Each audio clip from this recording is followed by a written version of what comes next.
Hello. How are you, everybody? Welcome along to FAB Rugby and to another show where we get to interview a special guest.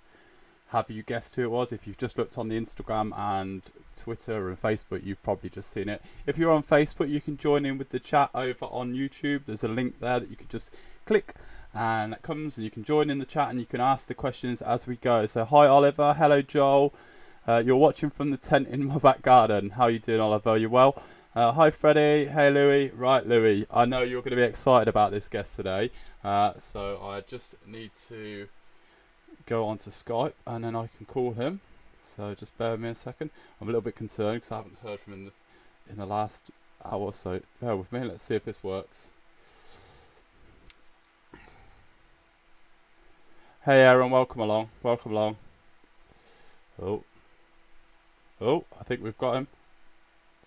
We have a guest. Okay, just bear with me 1 second. Let me connect you up to here.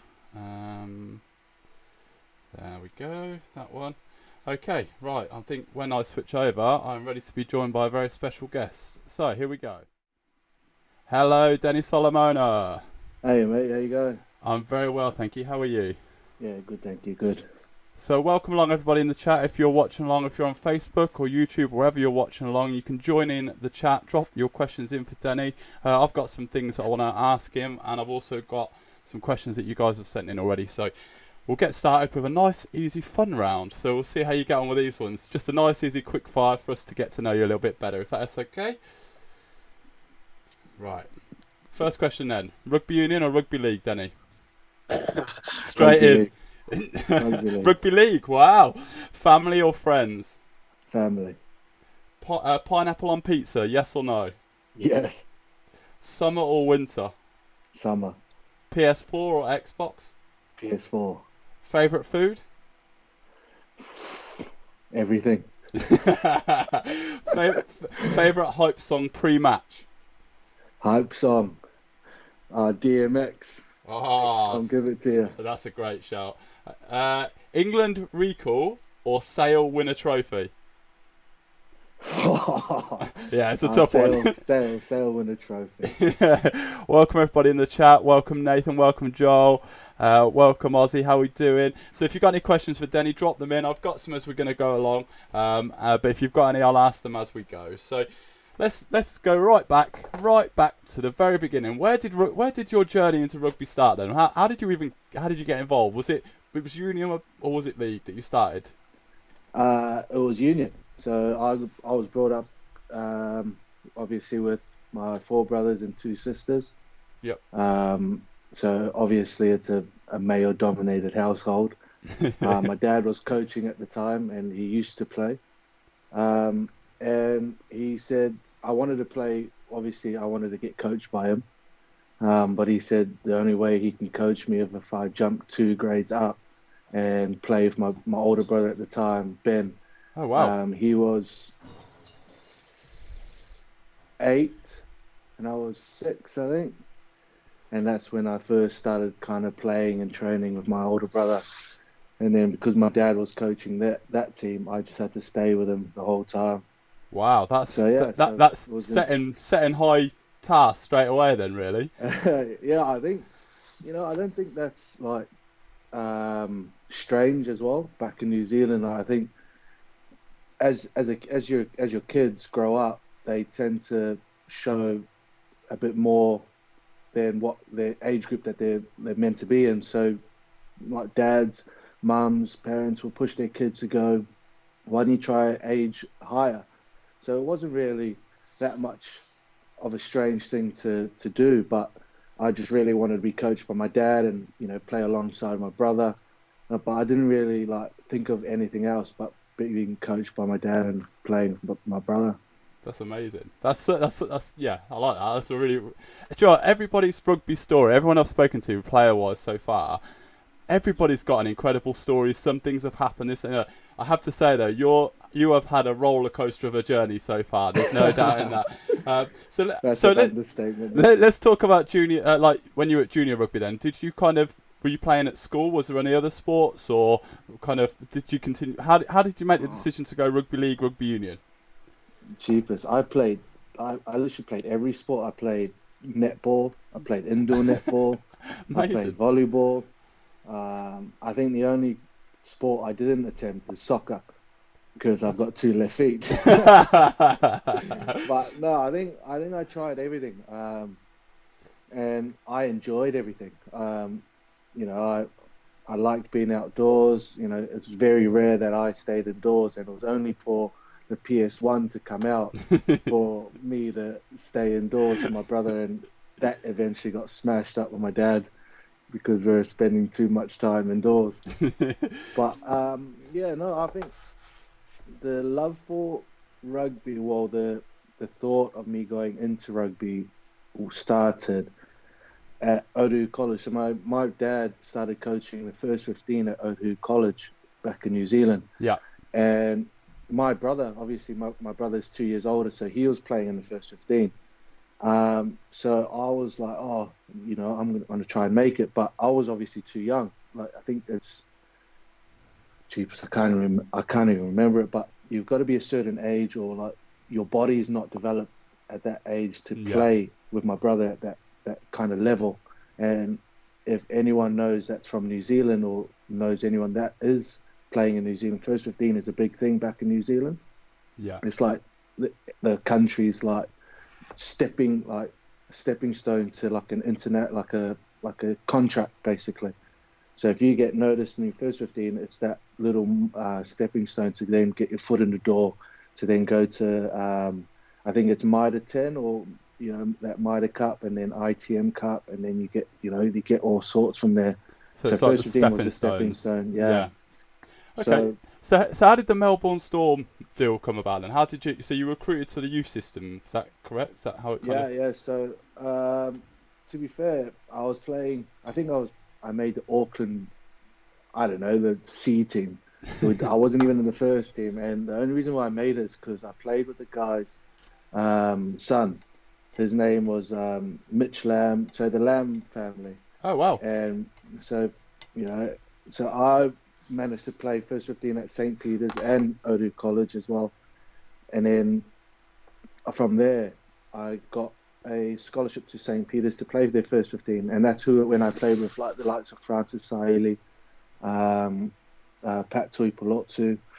So I played with a lot of the boys, and Ben Lamb as well. And then Yeah. from there, I was meant to sign with the Auckland Blues. And then we had a sit down, and for some reason it just fell through. And then Frank Panisi at the time came over and said, "Look, Denny, we're really interested in signing you. What are your thoughts?" At first, I was kind of scared because obviously it was in Australia, and I've never been anywhere else apart from New Zealand. Yeah. So like, I've traveled New Zealand, but I've never got on an airplane to leave and live somewhere else. Yeah. So it was quite daunting for me. Obviously, I went back. I think I was really young. I think I was 16, 17, I think, when I made the decision to go. Oh wow. And then when I moved to Melbourne, I moved with my mum first. Yeah. And then, yeah, I started in the SG ball team, which was their under 18s. Made my way. So when I first got here, it was like I don't know, it was like an internship basically. So I trained with the first team. Yeah. So when I was 16, 17, 18, I kept going back and forth from New Zealand, still playing first 15 for St. Peter's, but going and doing pre-season with Melbourne Storm. Oh whoa. So that's when the whole debacle about the salary cap, when they had Greg Inglis, Billy Slater, all of them, they were all still at the Storm, and we were at it was the old stadium then, and that's when they were all there. So I used to just keep coming back and forth from Australia, New Zealand, doing pre-season camps. Then when I moved over there full time, I then played for their under 18s, and then still training with the first team. So I'll play on the Saturday, but train the whole week with the first grade team. So were you always kind of thinking, right, I could be a pro here? Was that always your goal, or was this kind of just like, I'm just playing rugby with the lads? Was there kind of a you could see what you were trying to achieve? Uh, I've always been in it to support my family. I think Okay. first chance I could to support my family, just put bread on the table. I threw myself at it regardless of what opportunity it was. Like I grew up wanting to be a bin man, Oh but wow! yeah, like the old school bin man though, like the old school, like running the streets, throwing the bin in. Oh my! I Have you got like like one of those outfits? That's what you need to get, like, so you could just like relive it every now and again when you take the bins so out. there's a funny story. So when I used to play for London Broncos on a night out, I think I was coming home at some stupid o'clock, and I had the bin men out. So I just went. I was half cut. I was like, okay, I'm going to join these guys. So I go, hey, excuse me, I've always wanted to be a bin man. Can I join you for your ride home? But can you drop me back? They're like, yeah, yeah, sweet. So I was running the streets of London with the bin men, and they were just throwing in the trash and stuff. Like that's like when I'm me growing up, I didn't care what I had. I just wanted to support my family. So. I I think that's my favourite story I've heard in a very long time. I absolutely love that. So on the subject of London, how did that move come about then? So did you get the taste of Australia and suddenly think, okay, the world is bigger than New Zealand. Let's go see what else is out there? Or like, how did you make your travels over Um, to? Was it Broncos you ended up first? Yeah, London Broncos. It was through obviously a bit of both. It started off with injury. Obviously, that injury damaged me probably mentally, then more mentally than physically. I couldn't. Me personally, I felt like I couldn't get back to where I was, where with that path that I was on to get my first grade game. I was always on the fringes of playing. I was behind the best fullback in the world. You know, and that was also a great thing to be Yeah. behind. Like Billy Slater, what a person to learn from. His values, his goals, his mentality, and not only him, but have Cooper Cronk, Cameron Smith. You had the likes of you had loads of experienced players like Will Chambers that was still there, Justin O'Neill that was the centre at the time, Maya Fanua, and young Tono Maipea. They're all had a load of experiences. We all grew up together, like through Melbourne system together as well, and they managed to get their first grade game. So I was like, what's going on? What am I doing wrong? And then I got injured. I broke my leg in one of the under 20s games in New Zealand against the Kiwis. Um, and from there, I don't feel like I was myself again. Then that's when the drinking came in. That's when, a lot of the partying came through. I think Melbourne helped me to try and, give me a kick up the arse, be like, look, Denny, like this is what you need to do. Like let's pick it up a notch. And I don't know what happened. I think I just clicked into something else, and I think that's where it all probably started. Yeah. I probably just mentally didn't deal with that quite well. I thought growing up, I had everything handed to me. Like I came straight out of school, went straight into Melbourne. I didn't work a job. I didn't work. I didn't have to do any hard graft to earn my position. So that's when it kind of hit me. I was like, oh, look, it's not just going to be handed to me. It's not going to just happen.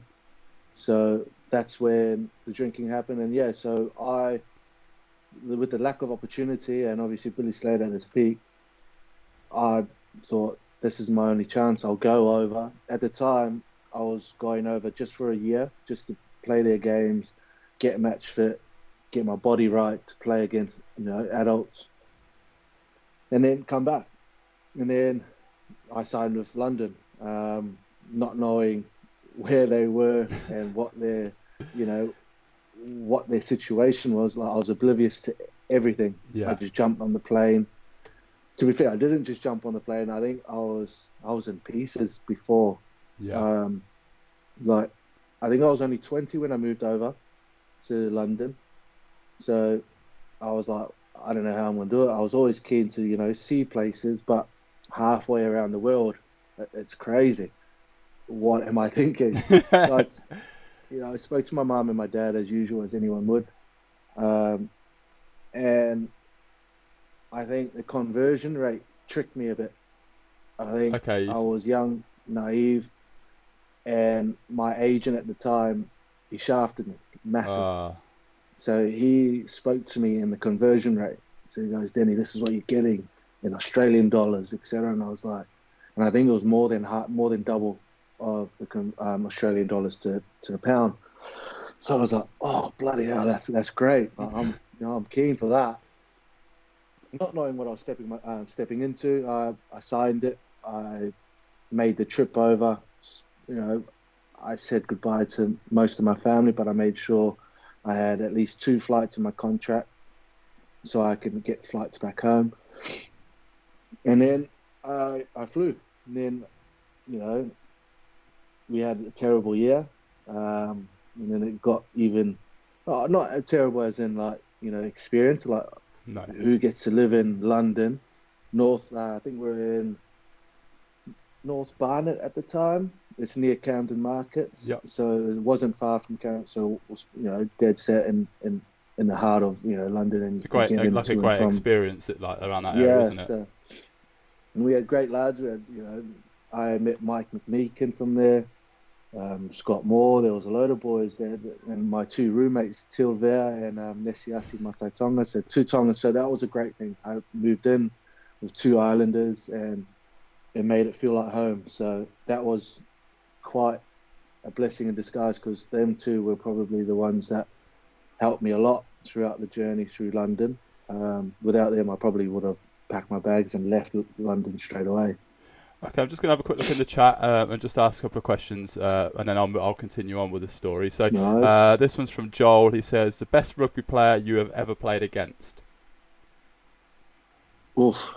There's been a few. What position or just anyone? Let's go. Yeah, just anyone. Let's go. The best rugby player on a field you've shared a field with. Jeepers. I can hear Sam James going, it's me, right in the back. You know what?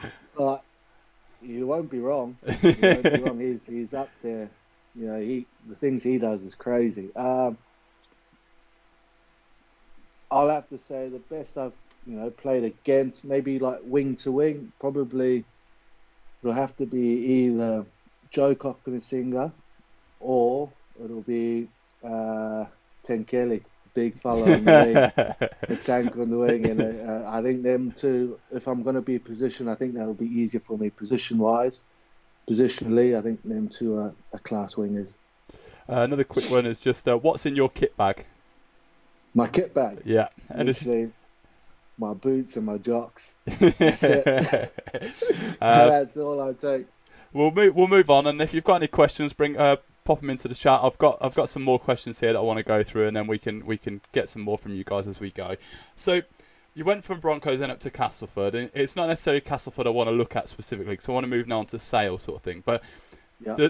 the transfer between Castleford and Sale was a very, that's what I was saying, is it was a hugely talked about situation, because you decided to retire from rugby league, and then you quit the sport, and then picked up rugby union and played with Sale. Now at the time it was talked about contracts, and it was a whole can of worms you opened. Let's put it like that. It was an interesting situation to go through. What I wanted to ask you on the situation was, like, how did that impact you? That situation, was it quite stressful because you didn't know what was coming and going, or? Oh, well, I can't describe the feeling that I had during them times. I won't get into any details of the finer details, but probably the way I regret the way it went down, but I don't regret making the move. If I could do it tomorrow, I will. Everyone needs to make a decision on their life, and that's what I did, and I stuck with it. And it was tough. I didn't know I suffered with mental health issues for a long time. I was always in denial about it, because I was like, no, it's all right. I don't feel that way. I'm okay. I've got a load of family, a load of friends around me. My support network's great. I shouldn't feel like that. And I'm always a happy guy as well. I'm always laughing. So I was always in denial about it. And then it wasn't until I was my last year in Castleford that I got diagnosed with it. And so I spent a load of time with him. And then during that time period of switching and then still playing for Sale straight after the season ended in with Castleford, it was tough. Like I was handling, external pressure and internal pressure all at the same time, 24/7. I couldn't sleep. I couldn't eat. And somehow I managed a pretty decent first year at Sale. Um, and that goes down to all the boys at the time that were at Sale. When I first moved, from literally the day I walked in, them knowing my situation, they welcomed me with open arms. They were like, "Hey, bro, glad to meet you. I'm glad you're here. As long as you're here to do your work, we don't care what you do, what you've done. Like, let's just crack on." And that's how they treated me. And the likes of Sam James, Josh Charnley at the time, Mike Haley, that's gone to Munster now. Them were the boys that were there when everything happened, and they haven't left my side since. So, without them, I don't think I could have handled it as much. And luckily, I had my little brother and sister come. It was luck. It was just luck that I booked their flight for that period of time, and then that all ended up happening. And luckily, I had my little brother and sister there just for a bit more extra support. It must, yeah. I was going to say it must have been quite daunting because it was in the papers. It was a very highly discussed topic at the time. So we'll talk about a very positive time, then moving on from that, which came that following year. So you come off the back of that, and then suddenly you go into Argentina with England. So Yeah. how did that feel? Because everybody was talking about it. Like, and then how do you see your debut? Obviously, you scored on your debut, but how do you look back on it now? Oh, I think, like I said, I think the credit goes to all the boys. Like at the time, like I said, Sam James, and luckily I got to tour with Sam James. Um, you know, without his distribution skills, I don't think I could have got the opportunities I did have. And Mark Jennings as well as in midfield. I think them two were kind of the consistent performers that year. Don't think them two missed a game. Um, and then it was quite a surprise. Like there was a lot of chat about the Lions, England tour, and I wasn't too sure about the Lions. I was like, well, what is that? I know that they played New Zealand, every couple of years, so I knew it was massive, but I, I was just like oblivious to it because I was like, no, I just started here. I came in like probably halfway through the season. I'm not going to make it. It's fine. And then I ended up getting the call up. So I was chuffed. Like, I was over the moon. I was like, this is going to be great. And at the time, I bought my second place here in England. So I well and truly settled roots here in England. I don't plan on going home. So I thought, oh, okay, like, look, this is going to be a great opportunity for me. And then, yeah, Argentina. And I think it was a great time that the Lions to be on as well. I think that gave me a good opportunity to then make my way in, and that opened the door for me. I think England at the minute's got some class wingers. But yeah, we went Argentina, made my debut. I think we're winning comfortably. Eddie must have thought, oh, okay, I'm going to get these debutants out there. And then we ended up calling a play on a defensive call where I was to come in and stand in the first receiver next to George Ford. And because sometimes the blind wingers are wasted on that blind side, especially if it's in a 5 meter channel, which I believe that I think the scrum was 5 meters towards the sideline. So I came in and I was like, George, who do I have? So he goes, just mark that 10. Make sure whatever you do, don't let that 10 go through. So I was like, okay, I'm going to kill this guy. I'm just going to absolutely pump him.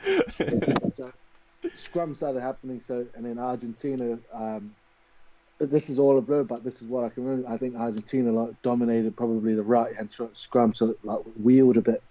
So Curry at the time was my flanker, so I was like, oh, Curry's got him easy, so he'll just get the 9 or an 8-9 pick. I'll just step in a bit, and I think he ended up having to scrum a bit more. So as soon as he probably scrummed a bit more than he needed to, they broke. So I put in line speed at the time. So I was running up, yeah, I'm going to kill this 10. Not knowing that it wasn't even past. The ball wasn't even like out of the nine's hand. So the nine just scooted straight behind. And I missed the tackle. And I was like, oh, wow.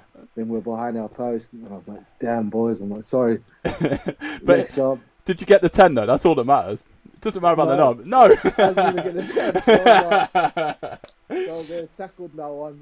That was my first involvement ever in my first international game. So I was looking at myself and I was like, damn. So what's going to happen next? So I was going, okay, next job. So Dylan Hartley at the time was like, boys, look, next job, just get the kickoff right and we'll start again. As all teams do, scrap it and then we'll go back to, our fundamentals, get the kick right, get our chase right and make sure they, exit correctly. Yeah. So we're okay. And then again, we kick off left side. Then for some reason, something happened, and then there was about, I don't know, half the team in that ruck or on the blind side. So I was like, bloody hell! So what do? We're like 5 dudes short, 3 dudes short. I'm over exaggerating. So I'm trying to mark like 3 guys, and then they start playing hands. I'm like, damn, I think I've got to close here. So as I make my decision to close, it happened so fast that when I blinked, it was just straight through. So I missed the tackle again. So I'm like, damn it. So I'm like, lucky we got like field on our side. So I made a chase back. And then for some reason, there was about 3 versus me and Mike Brown. So Mike Brown tries to be like, Denny, you got him. So I'm like, yeah, I've got him, you go. Then he ended up doing a cut. So this guy made a switch with him. I tackled the guy with the ball, but I didn't get the guy that come on the switch. So he's made a run, so I'm trying to get up. As I'm trying to get up, some guy comes over me and hits me in the head, and I'm like slightly dazed, trying to get up. And then they score. And I'm like, wow. And then I think they leveled it up. I think they. So this is some introduction, isn't it? Like at the start, your first time playing internationals. Oh, so at that time, my mum and dad made a surprise visit 2 days before that game. So my mum and dad were sitting in the stand, and I just looked at my mum and I was like, I think I'm just going to hook myself. If I was the coach, I'd be like, get him off straight away. But devastated. I was like, I've got to do something here. Like, I need to do something. And somehow I managed to get through, I think, a couple of minutes of play. We had a breakdown in the middle of the field. It was Nick Ezekwe, Piers Francis, and then me. Then Jack Maunder was like trailing on in the inside. So the ball ended up coming to me, and there was about 3 guys in front of me, and I was like, I've got to do something. So I just tried to run as hard as I can, closed my eyes, like just ran into some guy, open, and somehow I must have got rid of the first guy. There was like a clean lane for me straight ahead. So I was like, I've got to go. So all I remember is literally just darting for this try line and then scoring a try. And all I could hear is Jack Maunder on my left side, kick it. And I was like, if I kick it now, knowing my luck at the minute, it's just going to sink and go straight into my mom's arms. And I was like, oh, wow. So I'm just going to be like, no, I'm just darting. And then like watching it back, you can see Dylan Hartley, all the boys just like pelted it down, and then just putting their hands up in the air. And when I put that ball down, I've never felt relief like that.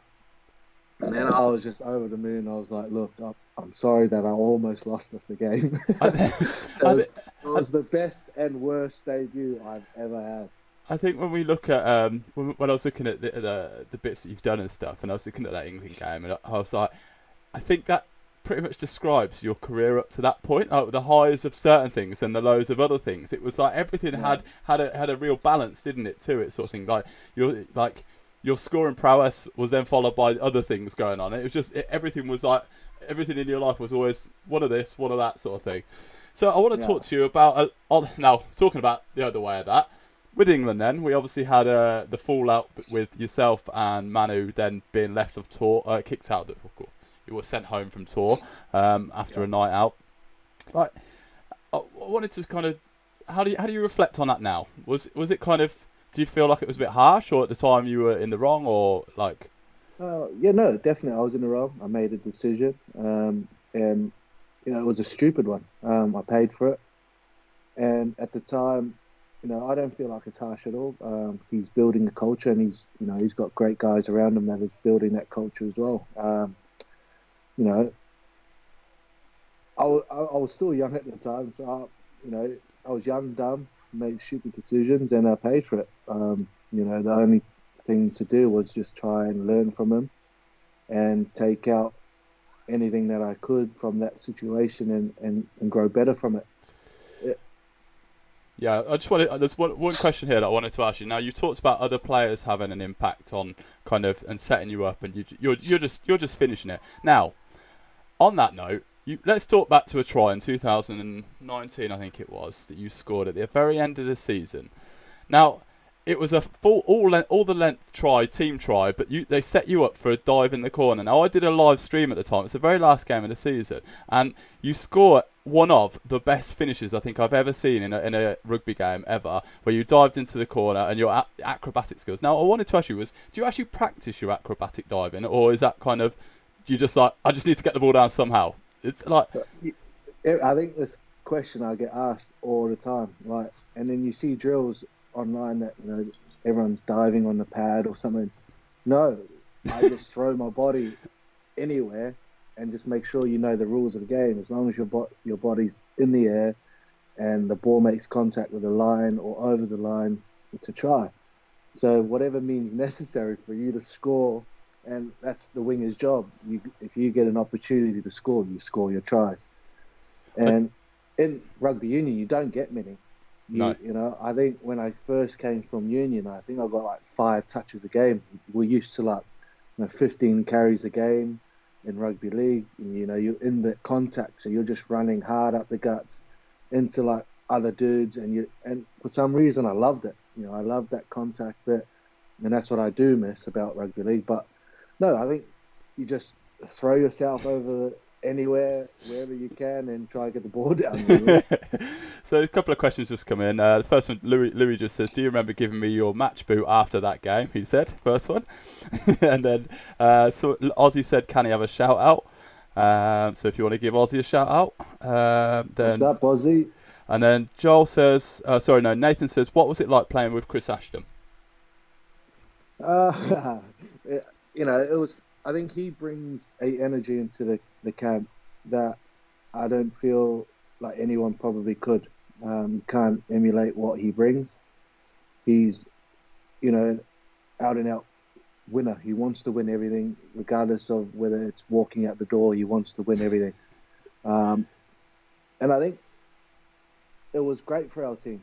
I think we needed, a guy like Ashton, and what he gave us as wingers is probably, it's worth, more than what money can buy you. He's given us, a lot of experience. He knows little details in the game, and he's the best cherry picker in in rugby union. There's no doubt about it. He knows how to sniff out a try. He knows how to get on the back of something that he potentially can think it might be a try. And, you can't deny that about Chris Ashton. And, I think he was a great player.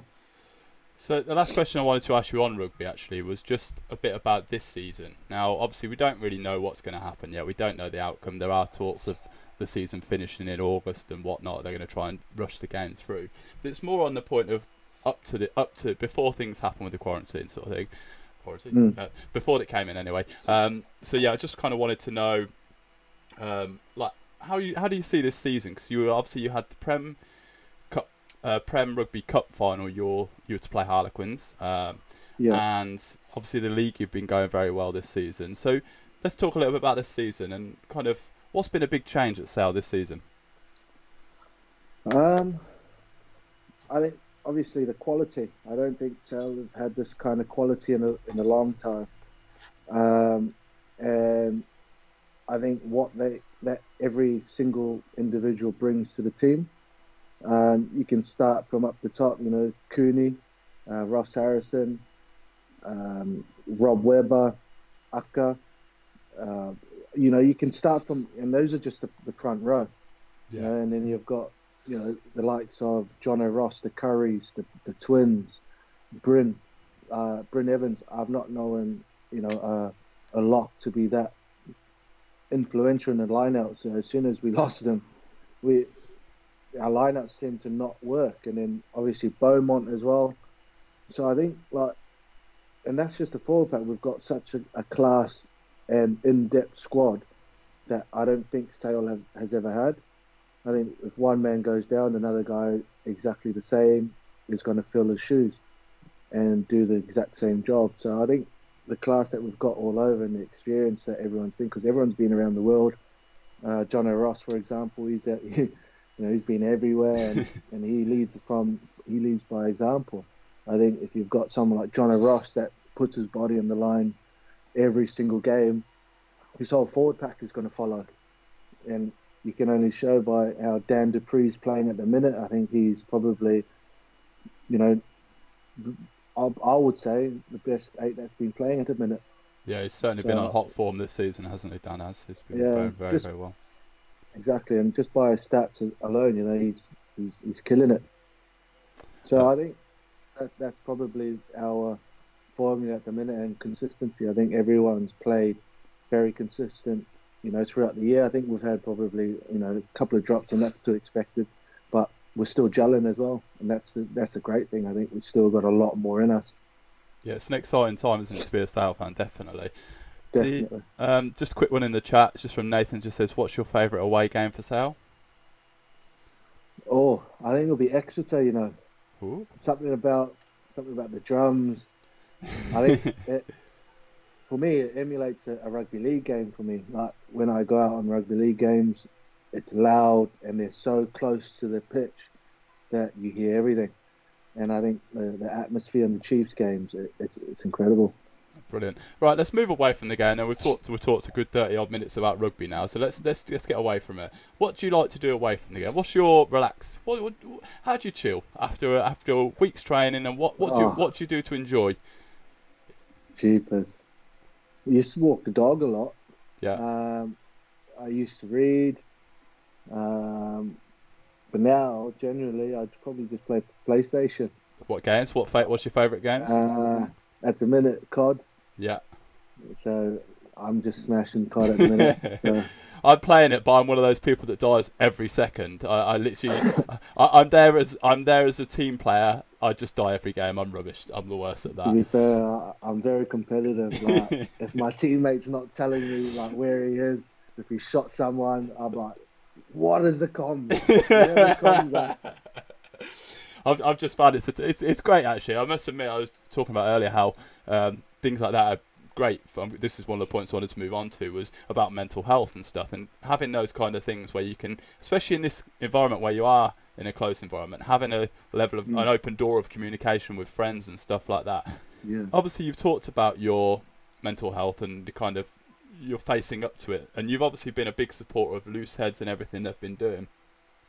So have you got any advice for anybody who might be struggling at the minute? Anything that you've kind of picked up over the years that you kind of think that, because it's a strange environment to be in, and I was talking to Brad Shields about it the other day, and we were saying how it's kind of a bit like when you have an injury and you can't do what you want to be doing, and it's a bit like a lot of people are suffering with that. So if you've got any advice on that one, that'd be great. Yeah, it's crippling. It's something that you feel that it's almost like you feel like you're sick, but you're not sick, if that makes sense. Yeah. Like you're like, oh, why? I don't really want to do that. I don't really want to get out of bed, and that's the big thing. Like with that, you want to shut yourself out, but in order to help yourself and get out of that little gutter that you're in, is the total opposite. Get out of bed, go for a walk. Breathe. I've learned a lot of breathing techniques throughout the years that can help. Like I'm the unfittest person ever. So breathing, not as in cardio breathing, but as in like meditation breathing. There's a lot that you can do with that. Pets also help. As much as they get on my nerves, they're great. I love them to bits. And just trying to keep busy. I think that's if you haven't done the internal work first, keeping busy is probably not what you don't want to do. You probably want to sit with your emotions, find out the source of why you feel the way you feel, and then seek help. I know that's probably the number one advice, but it's also the hardest bit, because once you try and identify where you are, like how or why you're feeling that way, then you can probably go and seek help or seek the person that best suits your situation. Most things that probably lead up to depression is probably their childhood. The lack of support they had from their family, or a broken home is probably most common. Pressure from their family. There's loads of situations probably in their childhood that has happened to them, or leading up to their most vital times in their life where they're developing, 15 up to 20, where they're still trying to find themselves, find their identity on who they are as a person, and could be easily swayed, which I was when I was that young. And then that's when you try and identify when or where or the triggers that you have, to then put in place scenarios where you could probably avoid them, not avoid them completely, because we live in a real world. Nothing could ever go perfectly right, so you're always going to be faced with like obstacles and triggers as well. So I think it's almost trying to do opposite of how you feel at that stage in your life where you do feel down. So, talking about obstacles, you've got one coming up very soon, being a dad. As someone's just put in the chat, are you looking forward to being a dad? That was Nathan Mate, Jones.